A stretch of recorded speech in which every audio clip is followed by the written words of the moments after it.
The crystalline chambers stretched beyond comprehension, a sphere of transparent walls suspended in the void between galaxies. Through those walls, stars wheeled in their eternal dance, casting light that refracted through the structure into 1,000 dancing colors. This was the heart of galactic civilization, the grand tribunal where the fate of worlds was decided. And today, 3 humans stood at its center, surrounded by beings that had ruled space for longer than humanity had possessed fire. Ambassador Marcus Webb felt the weight of 1,000 alien eyes upon him. The gallery rose in concentric circles. Each tier holding representatives from species humanity had only dreamed about 3 years ago. There were the Kelith, crystalline beings that communicated through modulated light patterns. The Vryn floated in specialized tanks, their tentacles creating mathematical equations in bioluminescent ink. Massive Thorok warriors stood like mountains of living stone. While the ghost-like whispers phased in and out of visible reality, each species had mastered the stars while Earth was still learning to make bronze. At the apex of the chamber sat the Council of 12. The most powerful civilizations in known space. They represented not just worlds, but entire sectors of the galaxy, each controlling hundreds of systems and trillions of lives. Their leader, Supreme Arbiter Lumineth, was something beyond physical form entirely. It's a being of pure, coherent energy that had transcended mortality itself over 4,000 years ago. When Lumineth spoke, reality itself seemed to vibrate with the words. Humanity stands accused of the gravest crime recognized under galactic law. Lumineth's voice resonated through every atom in the chamber.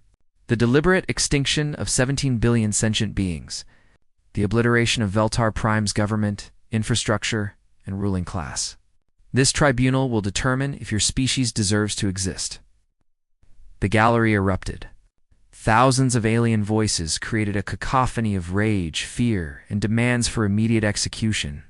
Some species called for Earth to be encased in a barrier that would prevent humanity from ever leaving their solar system again. Others suggested complete sterilization of the planet. A few simply demanded that all humans in space be immediately terminated. Marcus stood perfectly still, his hands clasped behind his back in a posture that could have been either military discipline or supreme confidence. Beside him, Colonel Rita Vasquez maintained an identical stance, her dark eyes scanning the council members with the calculating gaze of someone trained to find weaknesses. Dr. James Kane, the third member of their delegation, clutched a data storage device so tightly his knuckles had gone white, the containment field around them hummed with barely contained power. It was meant to prevent any attempt at violence or escape, a standard precaution for species being judged. What the council didn't know was that human engineers had been studying that field for months, ever since they'd learned about this tribunal. Rita had 3 different theories about how to disable it, though she hoped they wouldn't need to test any of them. Ambassador Webb Lumineth continued once the noise had subsided. You do not deny the charges? Marcus lifted his chin, meeting the Supreme Arbiter's gaze directly. Most species found it impossible to look at Lumineth for more than a few seconds, the intensity of that pure energy being too much for mortal minds. Marcus didn't flinch. We deny nothing, Arbiter. We killed them all. Every member of the Veltaron government, every military officer who refused to surrender, every facility administrator who chose to fight rather than release their captives. We would make the same choice again without hesitation. The gallery exploded again. Several species began transmitting calls for immediate judgment. A few actually tried to rush the containment field, held back only by the security systems. One of the council members, a massive creature named Thorgan, whose species resembled ambulatory boulders, slammed appendages that could crush starship hulls. The audacity. 3 years. Your kind has been among the stars for only 3 years, and already you commit genocide. This is why Deathworld species should never be granted membership. Rita took a half-step forward, her voice cutting through the noise like a blade. Before you execute us for saving lives, perhaps someone should explain why the Council sent us to Veltar Prime in the first place. That brought a moment of confused silence. Another council member, the ethereal drift-through starlight of the Meridian delegation, shifted colors in what humans had learned was their equivalent of nervous laughter. We sent you on a humanitarian mission. To deliver supplies, to mediate peace between a government and rebels. You were supposed to demonstrate that humanity could be civilized. Is that what you told yourself?" Dr. Kane's voice shook, but not with fear. With rage barely held in check. "Did you really think we wouldn't investigate? That we'd just accept your version of events?" Marcus made a subtle gesture, and somehow impossibly, the data device in Kane's hand activated despite the containment field's technology suppression. Holographic images filled the chamber, projected at a scale large enough for every being present to witness. The images showed beings that resembled a cross between reptiles and mammals, their bodies bearing obvious signs of genetic manipulation. They huddled in darkness, thousands of them crammed into spaces barely large enough to turn around. Younger ones bore fresh wounds. Older ones had scars layered upon scars until their original features were barely recognizable. And in the background, larger figures moved, harvesting the smaller beings with the casual efficiency of farmers collecting crops. A voice accompanied the images, young and broken. "Please, anyone who can hear this. We are the Skell. We are not citizens of Veltar Prime. We are their food. We are their labor. We are their entertainment. The government breeds us, modifies us, harvests us. They have done this for 6,000 years. The rebels you came to stop are us. We broke free from 3 farming complexes. The government wants you to help them recapture us or kill us. Please, we are people, please." The message dissolved into screams and static. The chamber had gone deathly silent.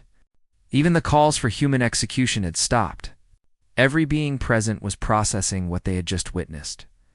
Lumineth's form pulsed with colors that suggested shock, or perhaps carefully maintained composure. "This is clearly fabricated. The Veltaron Empire has been a council member for 6,000 cycles. We have inspected their world dozens of times. Such conditions would be impossible to hide." Marcus smiled then, a cold expression that made several nearby species instinctively move away. 6,000 cycles. Interesting number, Arbiter.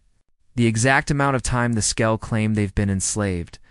Almost like someone on your council knew exactly what was happening and made sure inspections never looked in the right places. "You accuse the council of conspiracy?" Thorgan's voice could have shattered stone. "Based on coincidence and the word of rebels?" Rita pulled out her own datapad, also somehow functional despite the containment field. "Not coincidence.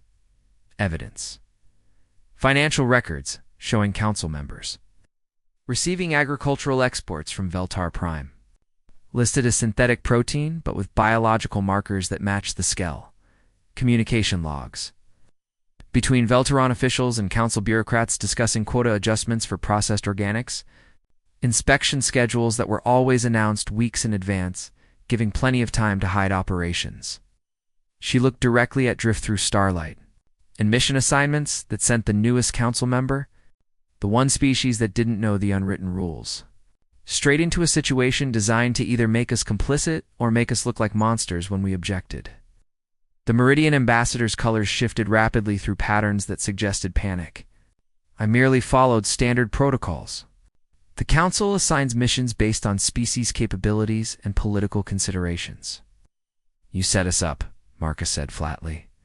"You thought we'd either help the Veltarans recapture their slaves, proving that Deathworlders were as savage as everyone feared, or we'd refuse and violate orders, giving you an excuse to expel us from the Council. What you didn't anticipate was that we'd find out the truth and decide that some laws deserve to be broken." Alarms began sounding throughout the chamber. Junior officials rushed toward the council members, projecting urgent messages into their communication fields. Lumineth's form brightened with what could only be described as alarm. "What is happening?" the Supreme Arbiter demanded. One of the officials, a small insectoid being, clicked out words through a translator. "Arbiter, 17 human vessels have just emerged from faster-than-light travel at the edge of this system. They are demanding the release of the human delegation, and they are powering weapon systems that do not match any known classification in our database." The gallery erupted into chaos again. Some species called for immediate military response. Others demanded negotiations. A few simply fled the chamber entirely. Marcus clasped his hands behind his back again, that same posture of confidence. I should probably mention that Earth sent a second delegation. These good people here, he gestured to Rita and Kane, were diplomatic first contact. The ships outside are what comes when diplomacy fails. I believe your term for them is a battle fleet. Lumineth's entire form flared bright enough to hurt unprotected eyes. You dare threaten the council in its own chambers? Not a threat, Arb. Iter, a statement of fact. You can execute us right now if you want. But the moment you do, 17 human warships are going to start asking very pointed questions about what happened. And they're going to keep asking until they get answers. No matter how many of your ships you send to stop them, Rita added quietly. And just so we're clear, those 17 ships represent less than 1% of Earth's current military deployment capability. We've been busy during our 3 years in space. Deathworlds teach you to prepare for the worst. The chamber fell silent again as beings throughout the gallery processed this information. Earth, the newest and supposedly most primitive member of the Council, had brought a fleet to the heart of galactic civilization. Humanity, the species everyone had assumed would be grateful for the opportunity to join the civilized galaxy, was threatening the oldest and most powerful institution in known space, Marcus. Webb looked at Supreme Arbiter Lumineth and spoke words that would echo through history. So here's what's going to happen. You're going to postpone this tribunal while we present our full evidence. Then you're going to investigate every world in Council space that operates like Veltar Prime, and then you're going to decide whether you want a galaxy based on law and justice, or one based on convenient ignorance. And if we refuse? Lumineth asked. Marcus's smile didn't reach his eyes. Then you'll find out why evolution spent 300,000 years making humans very good at fighting. 6 months before the tribunal, the transport ship Wanderer drifted through the kaleidoscope beauty of faster-than-light travel, crossing distances that would have taken millennia at normal speeds. Inside the crew quarters, Ambassador Marcus Webb reviewed mission parameters for what felt like the 100th time. Searching for the trap he knew must be there, the mission seemed straightforward. Too straightforward? Veltar Prime, a mid-level council member world, had requested assistance with civil unrest. The government claimed that rebel factions were disrupting essential services and threatening civilian populations.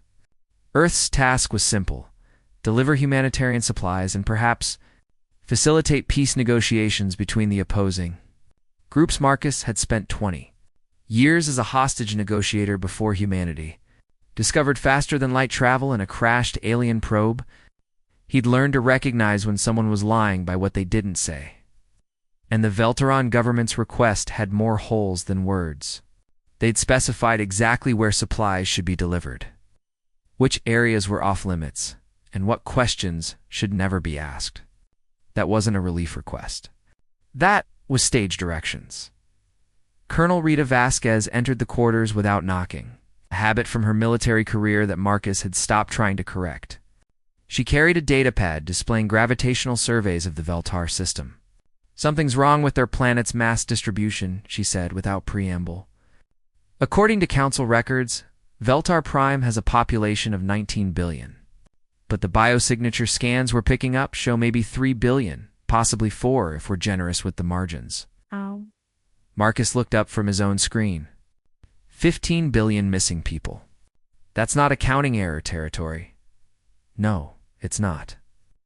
Rita pulled up comparative images. Here's what a planet with 19 billion people should look like from orbit. High thermal signatures, extensive electromagnetic emissions, massive infrastructure networks. Here's what Veltar Prime actually looks like. The cities have the right signatures, but the rest of the planet is almost empty. There are structures, huge complexes, but they're all low energy. Minimal heat, minimal communications, almost invisible if you're not looking for them. Dr. James Kane joined them, his perpetual curiosity evident in the way he immediately began examining Rita's data. James had specialized in extremophile biology before joining the diplomatic corps, studying life in Earth's most hostile environments. He understood adaptation and survival better than almost anyone alive. Could they be underground colonies? Some species prefer subterranean living. It's possible, Rita admitted, but the energy signatures are wrong for habitation. They look more like storage facilities or industrial complexes, and they're distributed across the planet in a very specific pattern, almost like farms. The word hung in the air like a physical presence. Marcus felt something cold settle in his stomach. Farms for what? None of them had an answer. But the question haunted them as the Wanderer dropped out of faster-than-light travel and approached Veltar Prime. The planet was beautiful from orbit. Bands of blue and green wrapping around a world that looked remarkably similar to Earth. Cities glittered across 3 major continents. Connected by transport networks that spoke of advanced civilization, the Veltaran. Officials who greeted them via communication were bipedal reptilians, their scales forming intricate patterns that denoted rank and clan affiliation. They moved with smooth efficiency and spoke with cultured accents that Earth's translation software rendered as upper-class British English. Everything about them suggested sophistication and refinement. Ambassador Webb, welcome to Veltar Prime, the lead official, who introduced himself as Administrator Kelth, spoke with genuine warmth. We are grateful for Earth's assistance during this difficult time. The rebels have grown increasingly violent, and we fear for our civilian population. Marcus kept his tone professional. We're here to help resolve the situation peacefully. Can you provide us with more information about the rebel groups? Their grievances, their leadership, their demands? A flicker of something crossed Kelth's expression, too quick to identify. They are not rational actors, Ambassador. They reject all attempts at negotiation. Their only goal is destruction of our legitimate government. Every conflict has underlying causes, James interjected. Resource disputes, political representation, cultural differences. Understanding those causes is essential to finding resolution. Your academic perspective is appreciated, Doctor, but these rebels are beyond reasoning. They are essentially animals driven by base instincts. Kelth's tone suggested this was established fact rather than opinion. We request that you deliver your supplies to designated government distribution centers. We will ensure they reach those in need. Rita's eyes narrowed. Standard humanitarian protocol requires independent verification of supply distribution. We'll need access to refugee centers and displaced populations. The temperature in the communications seemed to drop several degrees. That will not be possible. The rebel-controlled zones are far too dangerous for foreign visitors. We cannot guarantee your safety outside government territory. Marcus made note of the phrasing. Not rebel territories. Rebel-controlled zones. As if the rebels had somehow seized areas that previously belonged to the government. Administrator Kelth, we appreciate your concern for our safety. But Earth diplomatic personnel are trained for hostile environments. We insist on conducting independent assessment. Kelth's scales shifted color and patterns the translation software interpreted as extreme displeasure. Very well. But be advised that any harm that befalls your delegation will be considered your own responsibility. We recommend you avoid the southern continent entirely. The rebels there are particularly savage. After the communication ended, Rita immediately pulled up maps of Veltar Prime. Notice anything interesting about the southern continent? Marcus saw it immediately. That's where the largest concentration of those mysterious facilities is located. The ones that look like farms. They specifically don't want us going there, James added. Which means that's exactly where we need to go. The Wanderer's landing was observed by thousands of Veltaran citizens. Their curiosity about the new alien species evident in the crowds that gathered at the spaceport. Humans were still exotic in the galaxy, their death world origins making them objects of both fascination and fear. Marcus noted how the civilians maintained careful distance, as if expecting the humans to suddenly demonstrate the violence their homeworld was famous for. The government had arranged accommodations in the capital city, a gleaming metropolis of crystal towers and flowing gardens. Everything was designed to demonstrate Veltaran cultural achievement. From the architecture to the carefully curated historical displays in their rooms, it was the diplomatic equivalent of showing off, and Marcus found it deeply suspicious. That night, while the official delegation rested, Rita took a small team to explore the city. What they found contradicted everything the government had claimed. The civilians weren't afraid of rebels. They were afraid of their own government. Street-level conversations, captured through discreet recording devices, revealed a population living under strict control.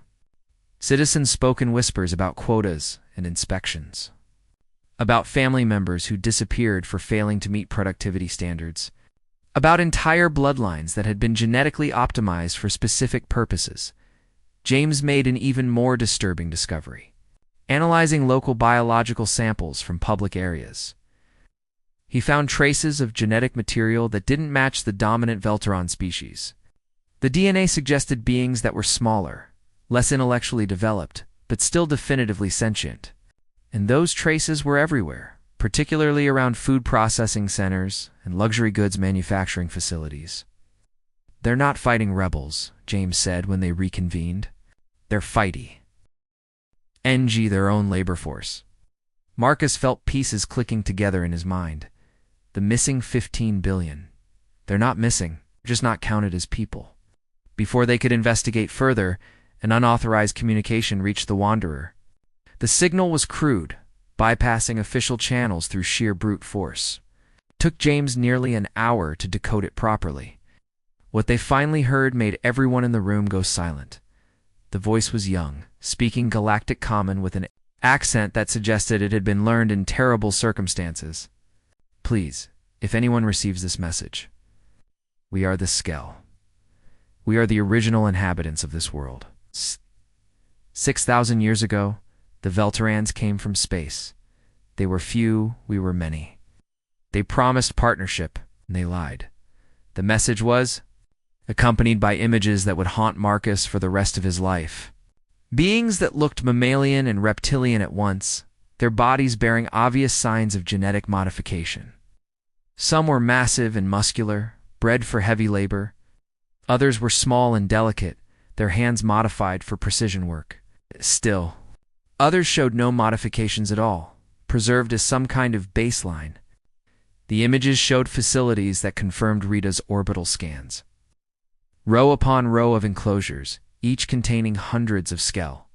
Some facilities focused on breeding, with younger Skell being evaluated and sorted based on desirable traits. Others showed harvesting operations, though the message cut away before revealing what was being harvested. The implications were clear enough. "They've been farming them," James whispered. "For 6,000 years, they've been breeding sentient beings like livestock." The voice continued. "3 cycles ago, we broke free from the southern complexes. We hoped to find allies in the cities, but the Velteran civilians do not know we exist. Their government tells them we are synthetic beings, artificially created for labor. They do not know we have families, memories, cultures of our own. Now the government hunts us. They send for outside help to recapture us. Please, we are people.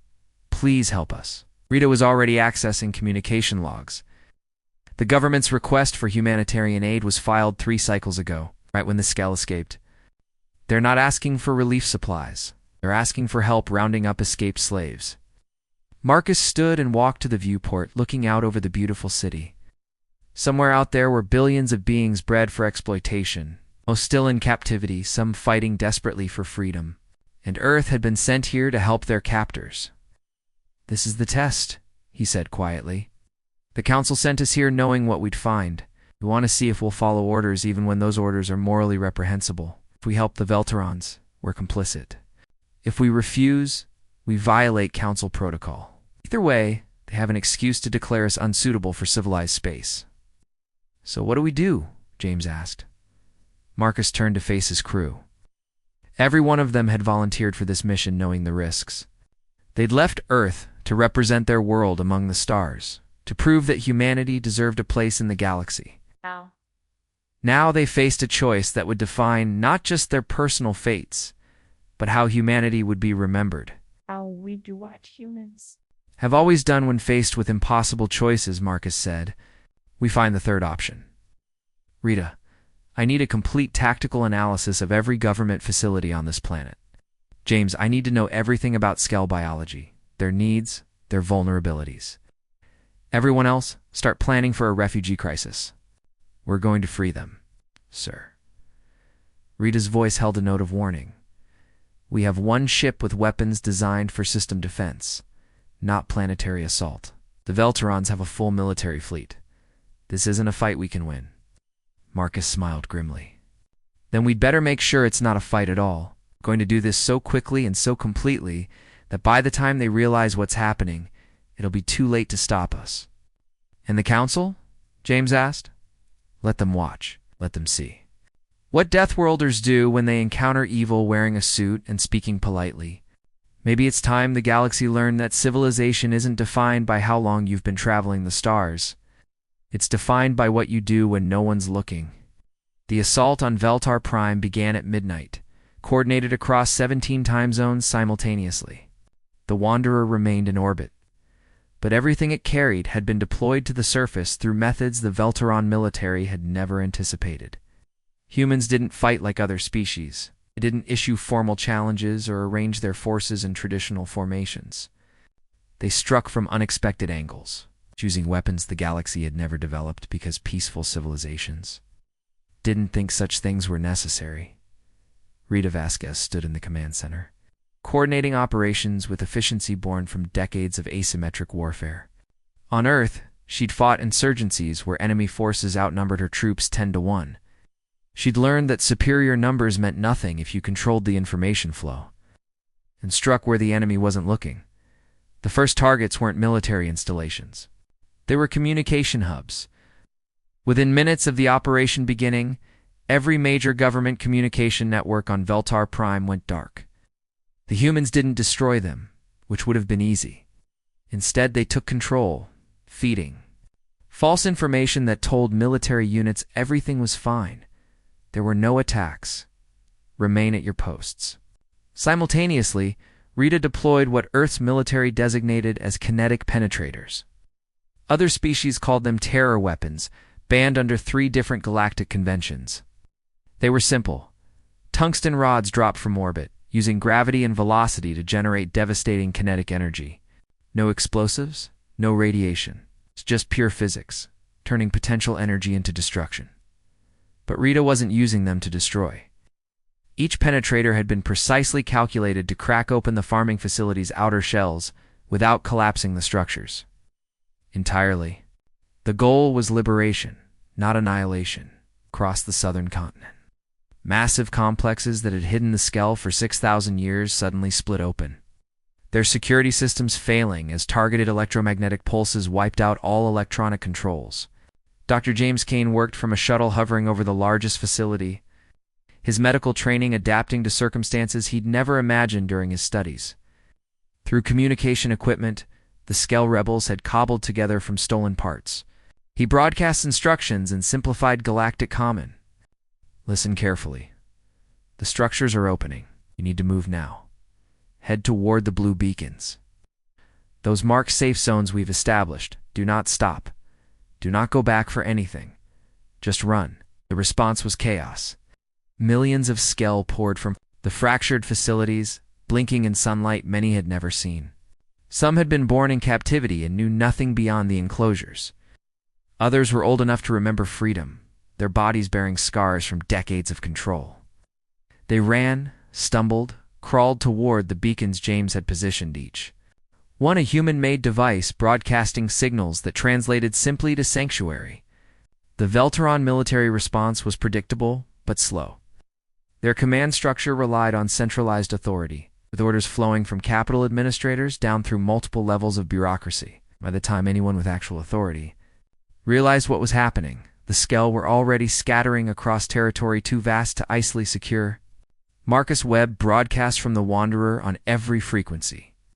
His message directed not at the government, but at the Velteran civilian population.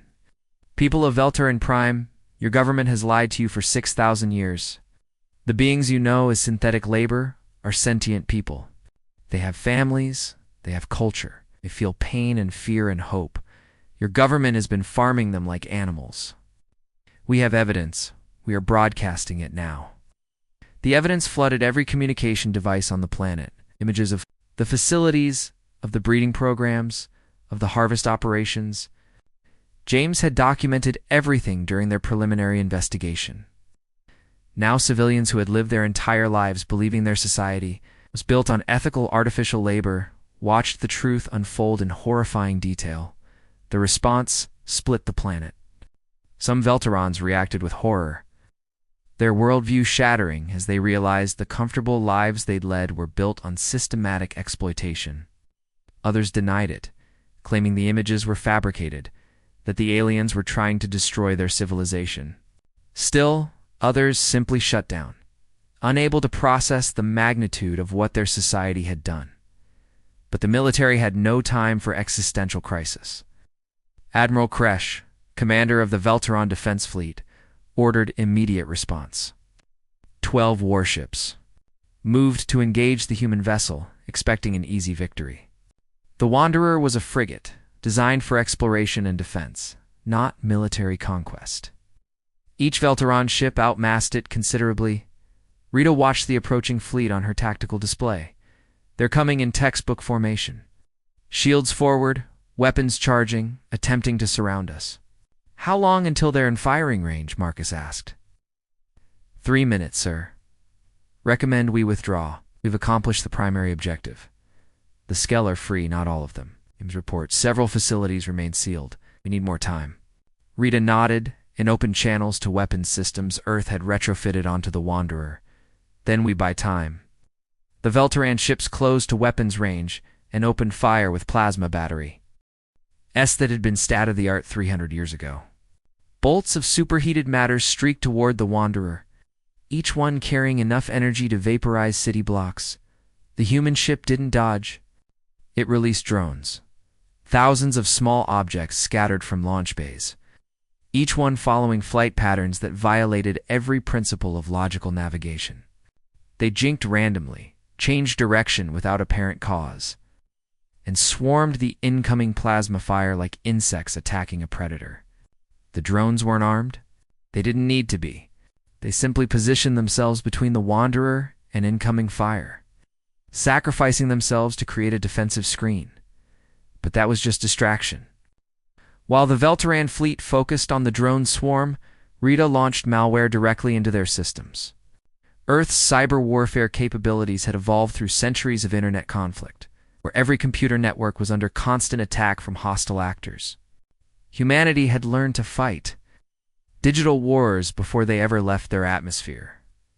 The malware didn't try to take control of Velteron ships. That would have been too obvious, too easy to defend against. Instead, it made subtle changes. Fire control systems suddenly reported targets that didn't exist. Sensors showed friendly ships as enemies and enemies as friends. Navigation computers introduced tiny errors that would compound over time within minutes. The Velteran fleet was firing on itself, their ships attempting to engage phantom enemies while actual allies appeared as threats. Admiral Kresh's flagship transmitted desperate orders to cease fire. But by then the confusion had spread throughout the fleet. 3 ships had sustained critical damage from friendly fire. 2 more had collided, trying to avoid phantom targets. The Wanderer remained untouched. Marcus broadcast directly to Kresh. Admiral, we don't want to destroy your fleet. Stand down and let us complete the evacuation. Kresh's response was garbled with rage and confusion. You've violated every principle of civilized warfare. Using cyber weapons, kinetic bombardment, autonomous drones, these are war crimes. War crimes, Rita muttered. Coming from someone defending slave farms? Marcus kept his tone diplomatic. Admiral, your government committed crimes against sentience for 6,000 years. We're simply exposing them. Order your forces to stand down and assist with the evacuation, or we'll demonstrate what real war crimes look like. It was a bluff.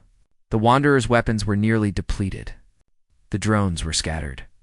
The malware would be purged from Velteron systems within hours. But Kresh didn't know that. All he knew was that 3 humans on one ship had crippled his fleet without. Firing a shot, he ordered withdrawal.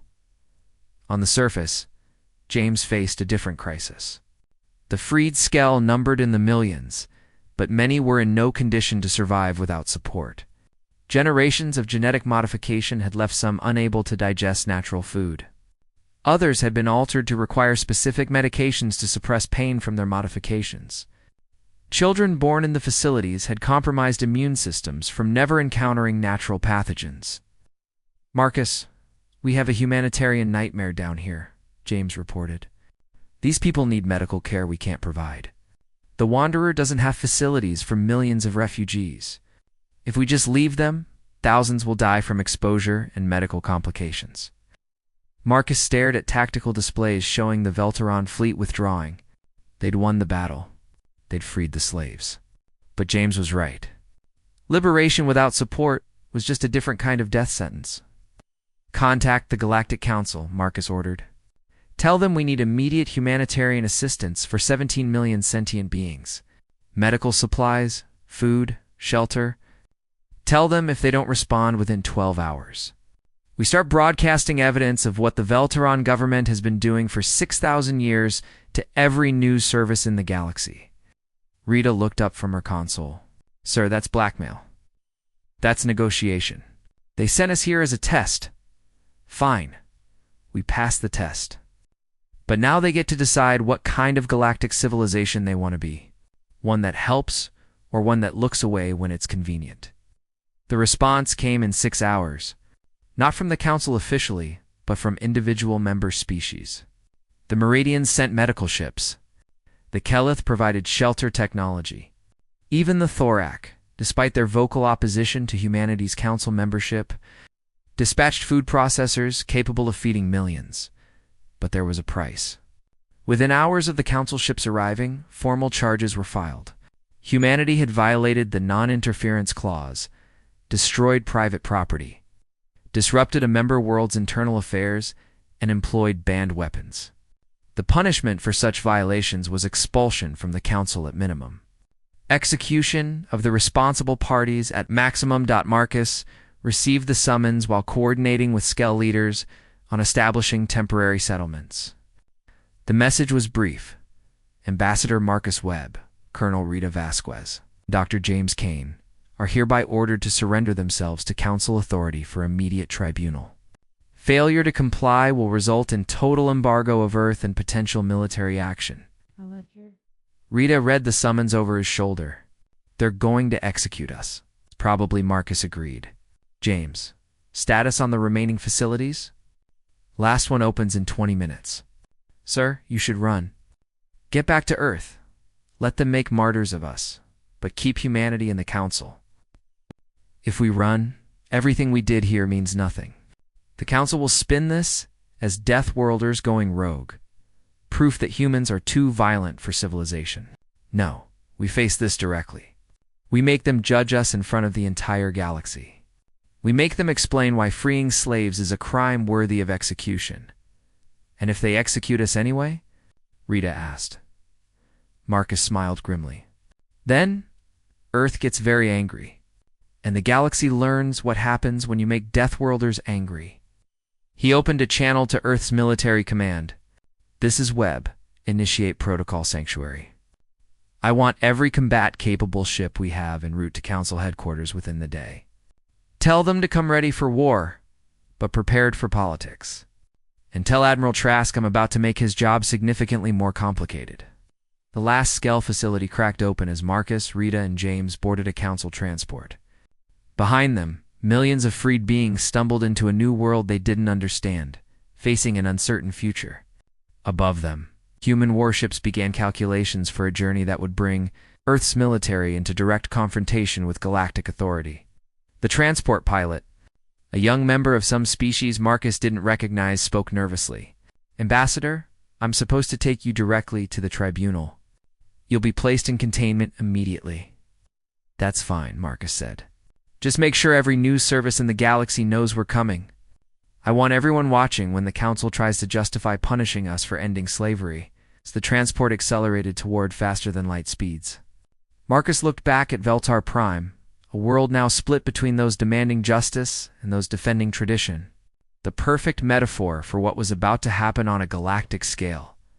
"We really kicked the hornet's nest," Rita observed. "Good," Marcus replied.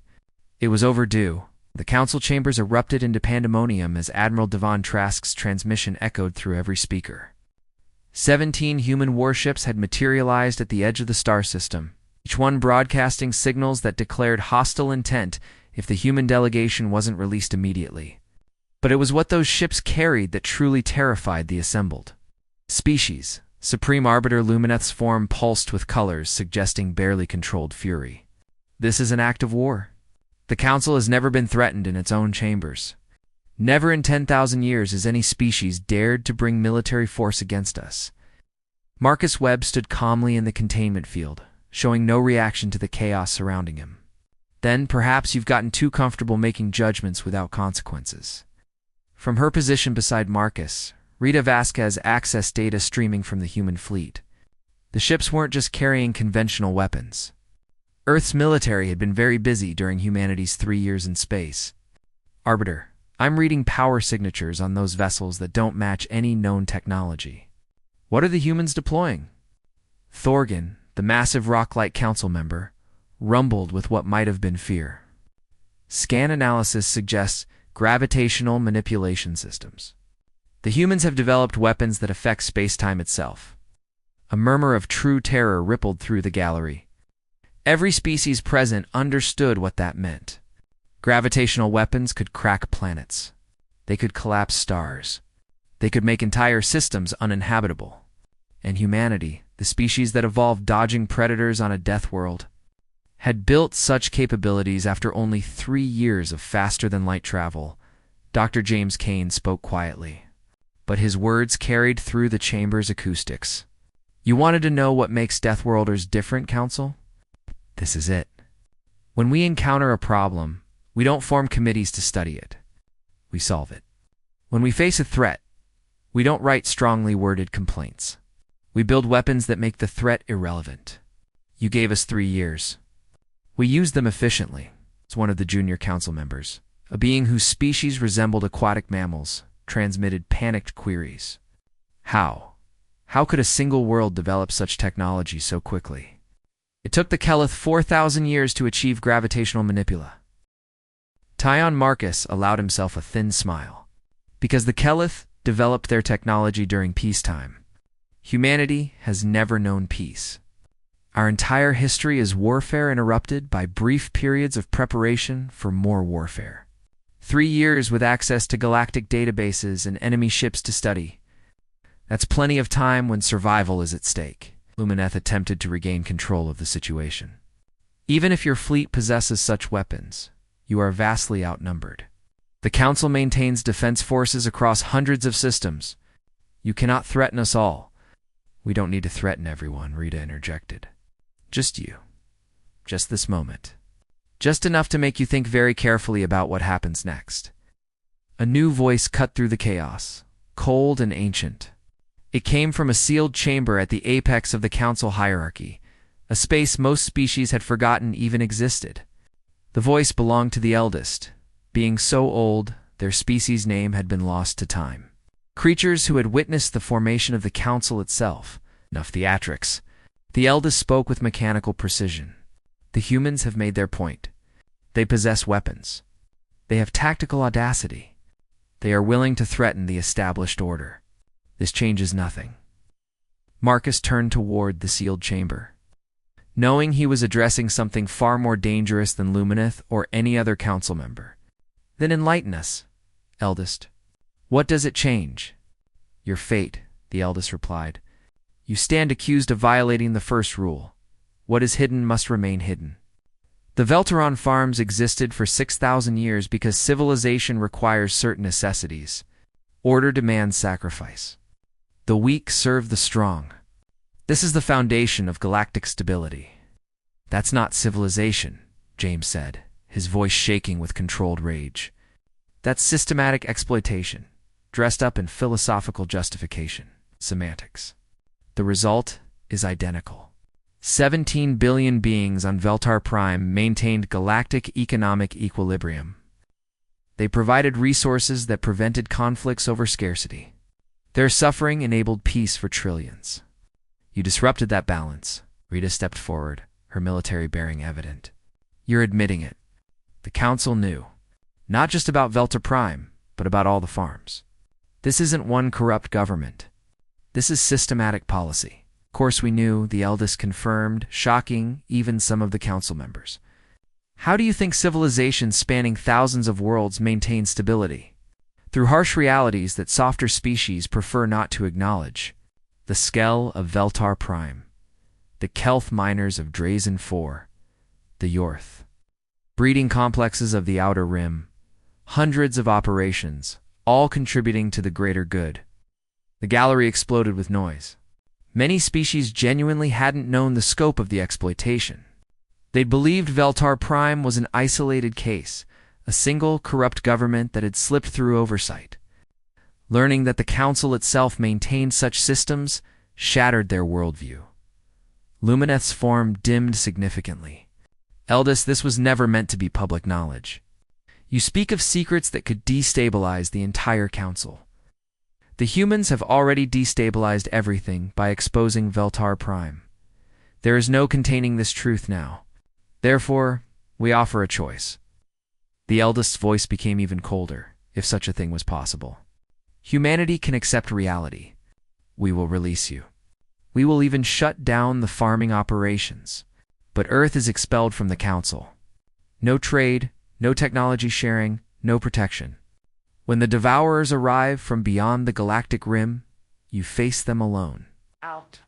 The Devourers were the reason the council existed. Extragalactic entities that consumed civilizations. They'd destroyed dozens of species before the council formed a united defense. No single world could fight them. Even powerful species needed the council's combined might to survive such threats. Or, the eldest continued, you accept that survival requires difficult choices. Join us. Share in the benefits of these operations. Humanity's tactical capabilities would be valuable. We can assign you oversight of several facilities. Profit from necessity, rather than fighting it. The offer hung in the chamber like poison gas. Marcus could see the calculation in the eldest's proposal. If humanity accepted, they became complicit, bound to silence by their own participation. If they refused, Earth faced isolation and eventual extinction when the Devourers came. Rita's hand moved subtly toward her sidearm, a gesture that wouldn't help but expressed her feelings perfectly. That's your offer? Become slavers, or die alone? That is reality, the eldest confirmed. Choose. Marcus looked at his companions. Rita's expression was pure rage, held in check by military discipline. James appeared physically ill, his scientific mind reeling at the moral calculations being presented as inevitable. They both looked to him for guidance, for the clever negotiation that would find some third path through impossible choices. For a moment, Marcus said nothing. Then he turned to face not the eldest, but the gallery, addressing the thousands of species watching this tribunal. Before I answer, I want everyone here to understand something about humans. We're not special. We're not inherently noble or wise. We're just stubborn. Evolution taught us that when something tries to kill you, you find a way to kill it back. When circumstances seem impossible, you change the circumstances. He turned back toward the eldest's chamber. You offer us a choice between complicity and isolation. I reject both options. Cannot reject reality, the eldest said. Here's what's going to happen instead. We're going to expose every single farming operation in council space. Every mine, every breeding complex, every exploitation project you've hidden. We're going to broadcast the evidence to every world, every colony, every species that's ever been council adjacent. We're going to make your secret so public that you can't hide behind bureaucratic classifications anymore. Lumineth's form flared bright. That would destroy the council. Economic collapse. Political chaos. Wars over resources. Good, Marcus said flatly.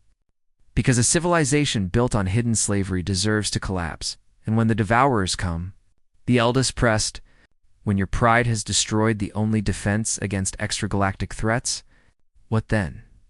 Marcus smiled, and there was something terrifying in that expression. Then Earth does what we've always done. We gather everyone you've thrown away, everyone you've exploited, everyone you've deemed unworthy of civilization, and we build something better. Without your guidance, without your ancient wisdom, without your convenient necessities, The chamber fell silent.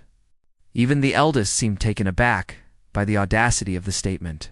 Rita added quietly, "And for what it's worth, Arbiter, we're not alone out there. Before we came to this tribunal, we sent messages to every minor species, every colony world, every group that's been waiting for someone to challenge council authority. Turns out there are a lot of beings who don't think systematic exploitation is the price of civilization," as if summoned by her words. The chamber's communication systems lit up with hundreds of new signals. Ships were arriving at the system's edge. Not council vessels. Not even human ships. Representatives from species the council had rejected. Colonies that had been deemed too primitive. Worlds that had been refused membership. One transmission came through clearly. A being whose species Marcus didn't recognize. "This is Captain Vell of the Outer Colonies. We heard the humans exposed the farms. We're here to stand with them. However this ends, we stand with the ones who told the truth." Another voice joined. "Mining Union of Drazen, for our people worked those facilities for centuries. If the humans are ending this, we support them." More and more transmissions poured in. Within minutes, over 200 vessels had declared support for Earth's position. They weren't all combat capable. Many were cargo ships or colony transports. But they represented something the Council had never faced. Organized resistance from the beings they dismissed as irrelevant. Thorgan rumbled with what might have been respect. The Deathworlders started a rebellion. "They've split the galaxy." "Not a rebellion," Marcus corrected. "A choice. Everyone here gets to decide what kind of civilization they want. The old way, where convenience matters more than morality. Or something new, built on actual principles rather than hidden atrocities." The eldest's response was cold calculation.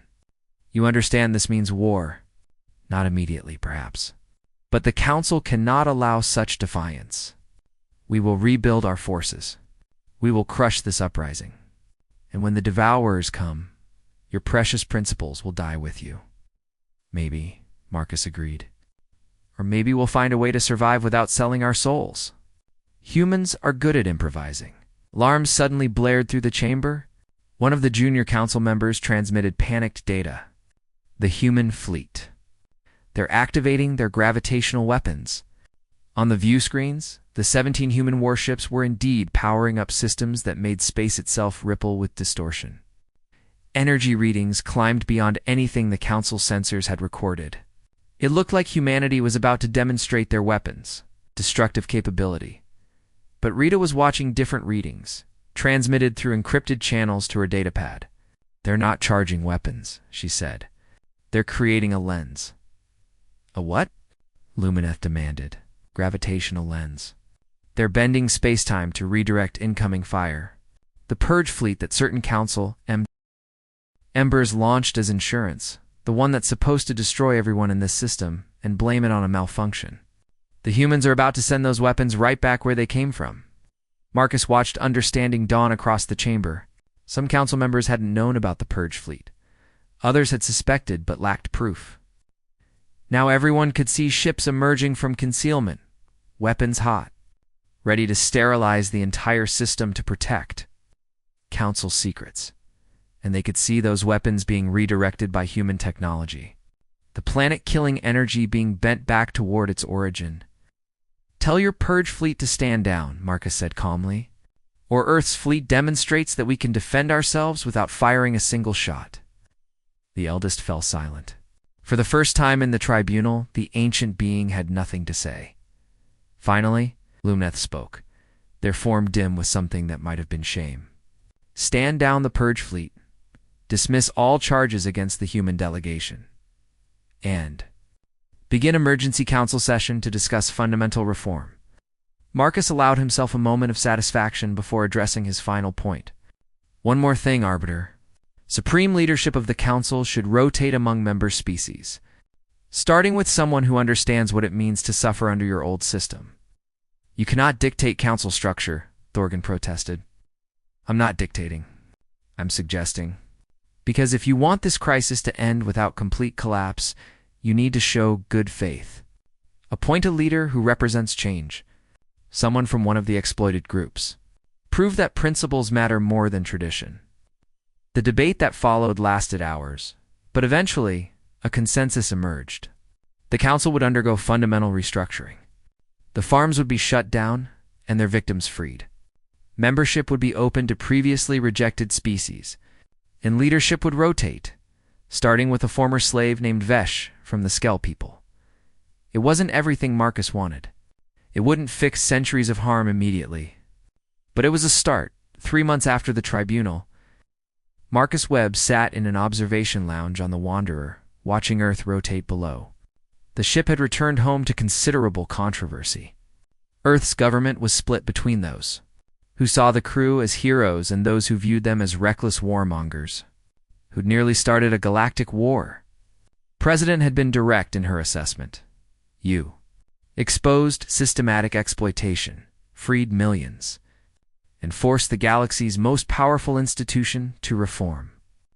You also made permanent enemies of half the council, triggered an economic crisis across multiple sectors, and painted a target on Earth so bright we might as well have attack here. Written across our planet, Rita Vasquez entered. The lounge carrying 2 drinks that resembled coffee but came from some alien plant that had better stimulant properties. The news channels are still arguing about whether we're heroes or terrorists. Current polls suggest the public is split about 60-40 in our favor. Only 60. Marcus accepted the drink. I was hoping for at least 65. The 40% are concerned about the economic fallout. Turns out, when you expose that galactic civilization is built partly on slave labor, markets get unstable. Several Earth-based companies that were importing goods from council space are facing bankruptcy because their suppliers were using exploited workers. Marcus grimaced. Moral supply chains are expensive. They are. But the alternative is staying complicit. Rita sat beside him, staring at their homeworld. Have you heard from James?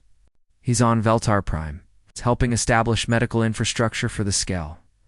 Says it's the most challenging work of his career. These people were genetically modified for generations. Some of them can't survive without ongoing treatment. Others need psychological support after living their entire lives as property. It's going to take decades to help them build functional societies. And we're responsible for that, Rita said quietly. If we'd left them in the farms, at least they'd have been alive. Marcus shook his head. Survival isn't the same as living. We gave them the chance to be people instead of property. What they do with that chance is up to them. A priority communication interrupted their conversation.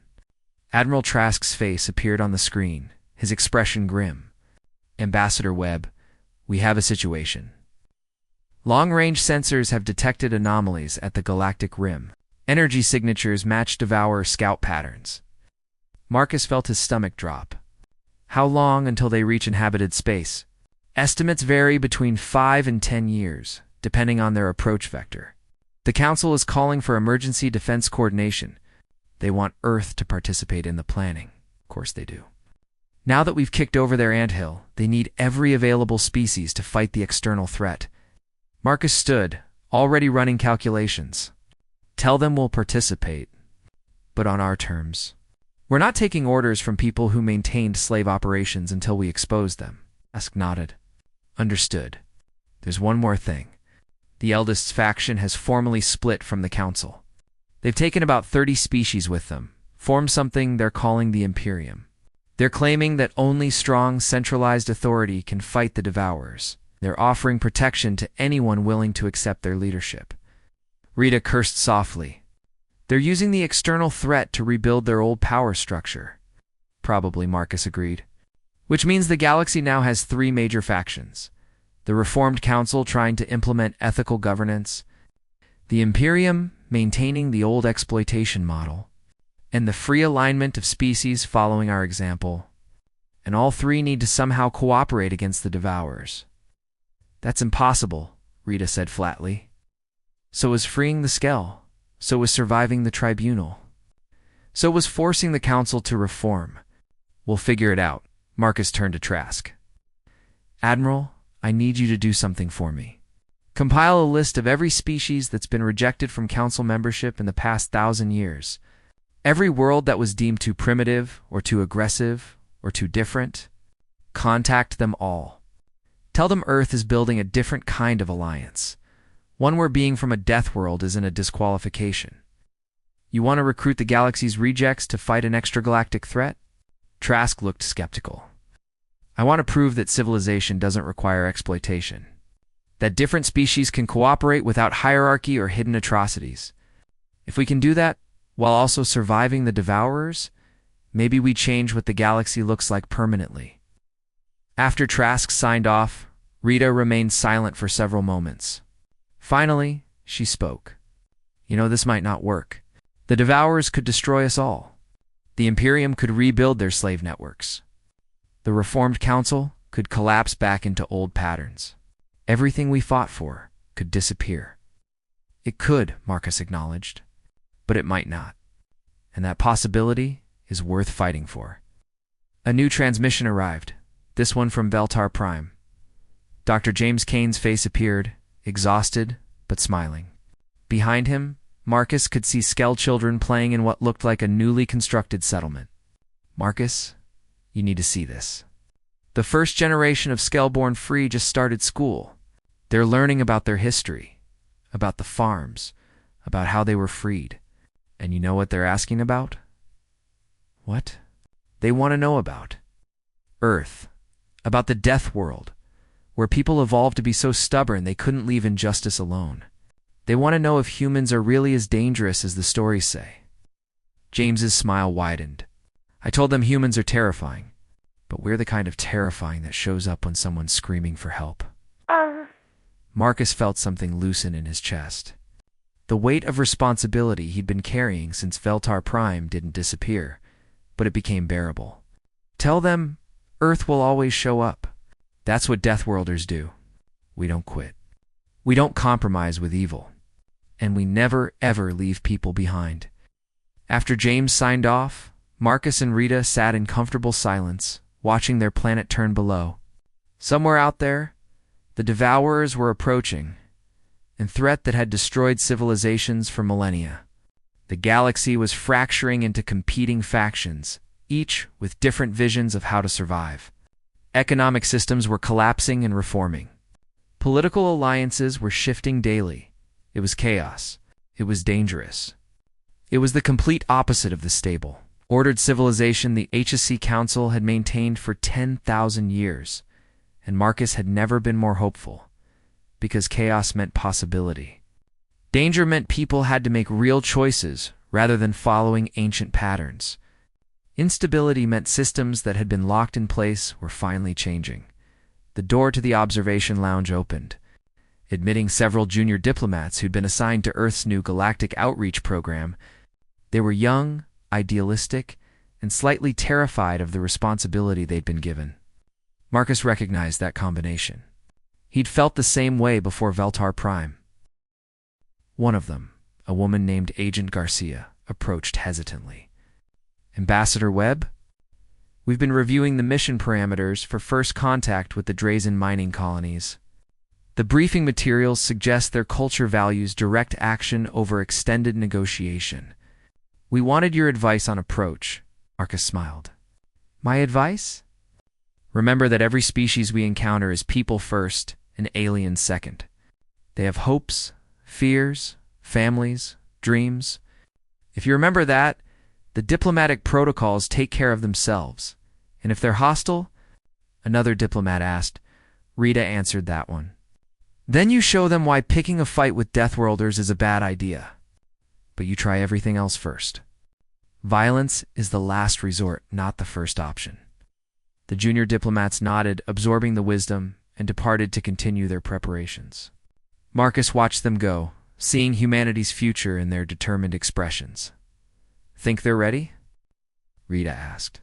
No, Marcus said honestly. But neither were we. They'll figure it out. A final transmission arrived. This one from Supreme Arbiter Vesh of the Reformed Council. The former slave spoke with quiet authority that came from having survived the worst and choosing to build something better.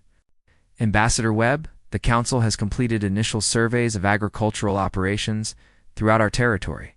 We've identified 47 facilities requiring immediate intervention. We request Earth's assistance in the liberation operations. Marcus felt the weight settle back onto his shoulders. 47 more worlds.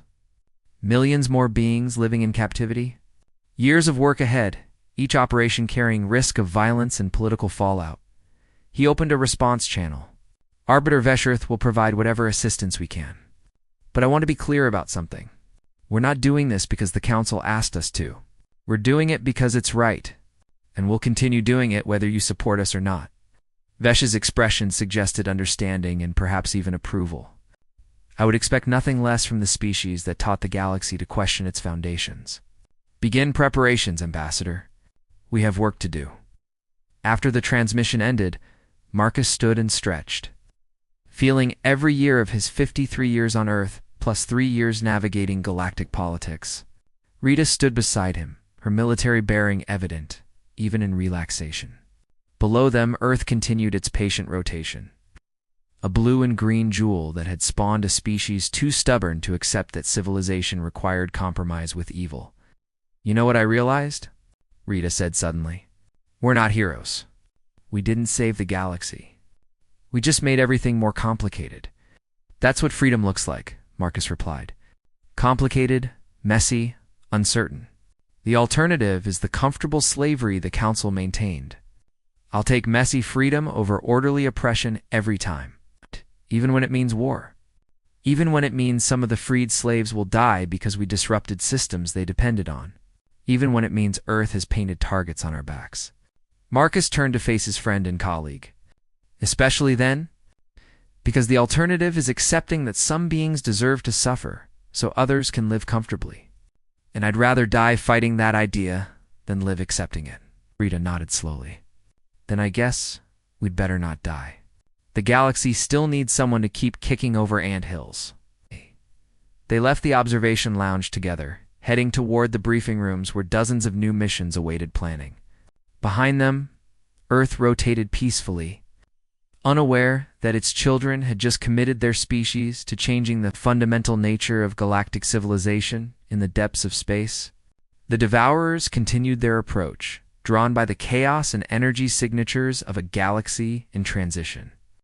They'd consumed countless civilizations before, feeding on the despair of species that couldn't unite against existential threats, but they'd never encountered humans before.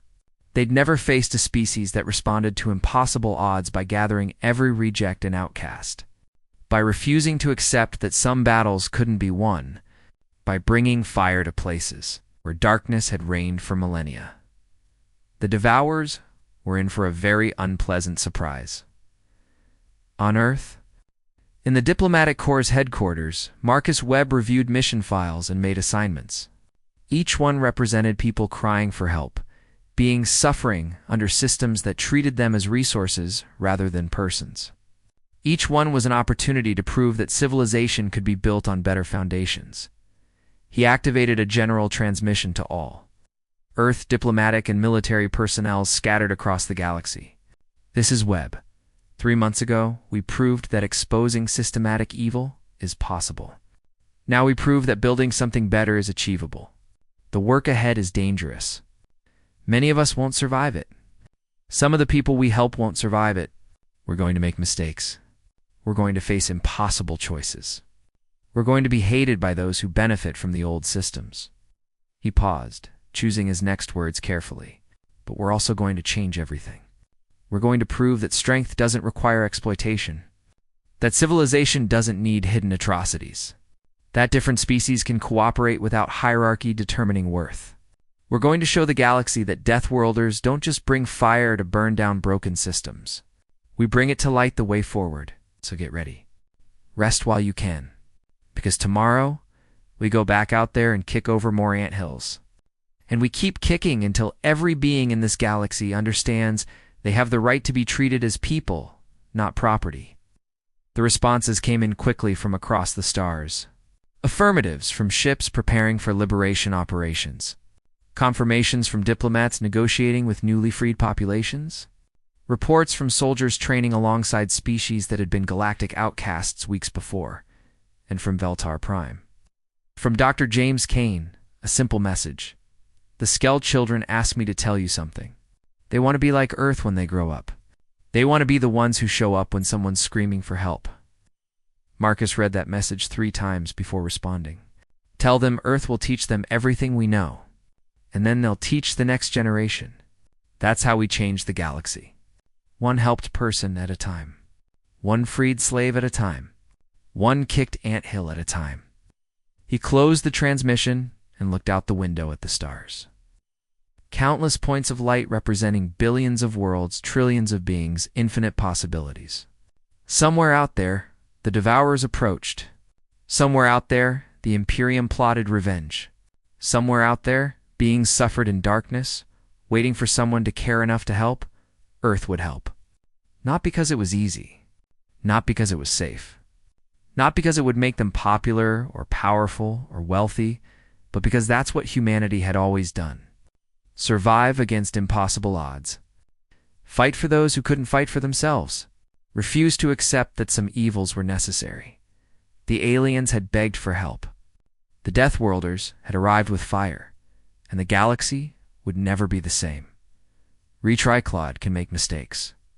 Please double-check responses.